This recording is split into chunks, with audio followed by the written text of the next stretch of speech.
everyone. We see how artificial intelligence is transforming practically every aspect of our lives, how we conduct businesses, how we go about our daily routine, and first and foremost, how we receive and process information. So things like social media and a lot of large language models and other generative AI-based platforms have changed the way that we receive information, that we search for information, how we process information. And one of the areas that gets widely affected by it is journalism as well, which is the other way which used to exist for a long time, and journalism now is evolving with artificial intelligence creating challenges as well as opportunities.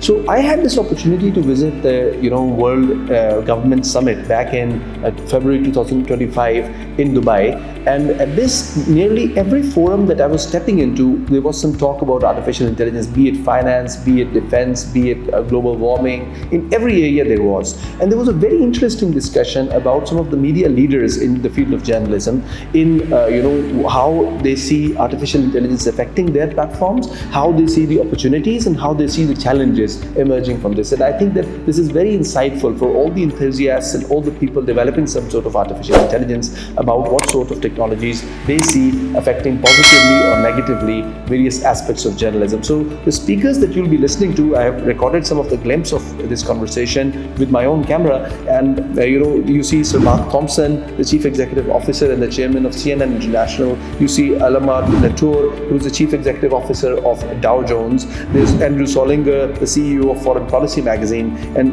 Jessica Sibley, the CEO of Time, and being interviewed by no other than Stephen Bertoni of Forbes. So listen to the discussion, and I hope that we catch some aspects of it with which the AI community can see what opportunities they can capitalize, and which opportunities and which challenges they can focus on when we develop products, particularly for the journalist community. Before we talk about tools, though, and before we talk about new products, which both will be present with ubiquity, we have to talk about intellectual property. Yeah.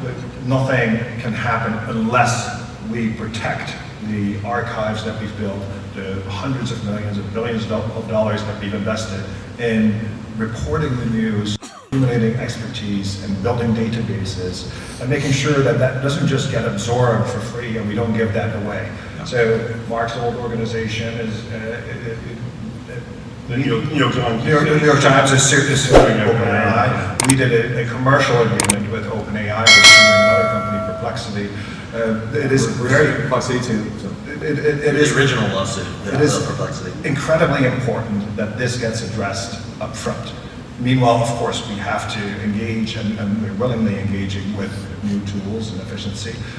But that battle cannot be underestimated, because if we give all that away, there will not be reliable journalism.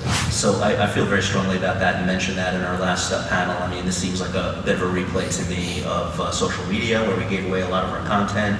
Now it's heavily, you asked that question before, heavily gated on social media. And I'm concerned about some of these joint ventures that we're undertaking. We said no to Perplexity. We're undertaking some of these other with Prorata AI, and we mentioned that on Monday night. You're partnering as well, Jess, and I think we should undertake it cautiously, because that is certainly a tremendous value of the content in foreign policy is our evergreen content, our archive, just as Almar is saying, and we want to jealously guard that. So we need to be super careful about it. One other thing I wanted to bring up is, as I think that way, I want to not be as super restrictive.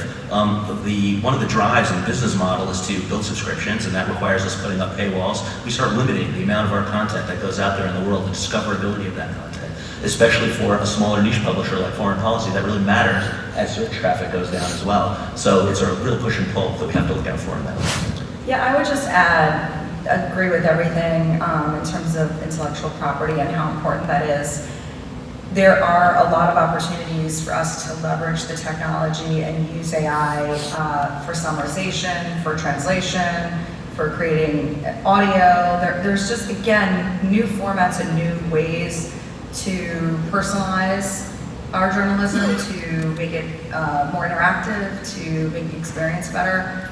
My esteemed colleagues here talk about audiences, and as I said, I'm a voracious reader, and then I see something's going to take 26 minutes to read, and I might know half the story and don't need 26 minutes, but if I can get 3 minutes, or if I want my kid's friend who's in 5th grade to have a 5th grade version of that, like, the possibilities are endless. I do think the humanity, we didn't just do Trump, we interviewed and named Taylor Swift Person of the Year. She gave one interview in 5 years. One. She still hasn't given an interview. A year since then. She also did a photo shoot, 8 outfits. Yeah. And why? Because she trusts time, but she also had a personal relationship with Sam Lansky, our journalist, our reporter. Yeah. So again, that access and covering those people, AI couldn't do that, and that we own that, and we own time. So, of course, we need to watch, protect our IP, and guard against the dangers. I really think it's a moment to experiment and to simply play with the tools and work with our audiences to figure out what works. I mean, we mustn't just think of AI as a problem. Yeah. It's going to it's going to transform the way people get media, and if we want to succeed, we're going to have to somehow be in the forefront of that, even as we fight the good fight on IP and regulation. Well, we're out of time, but before we go, I want to do a lightning round. Everyone go down the line and tell me, in a sense or two, how you're using or want to experiment with AI in the next year or two. You're right next to me, so you guys go first. Translation, doing things you can't otherwise do. In the Trump trial last year, we took a transcript which we got at 5 o'clock in the evening, and by 8 or 9 we had a dramatized version of the testimony in court. That's just one example of ways of experimenting and doing things you can't do without AI.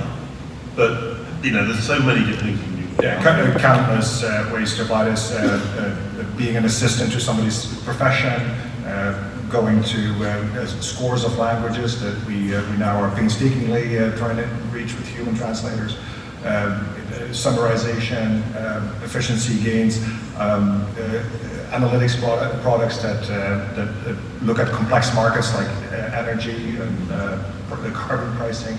It's endless possibilities, and many of these products will have a premium value.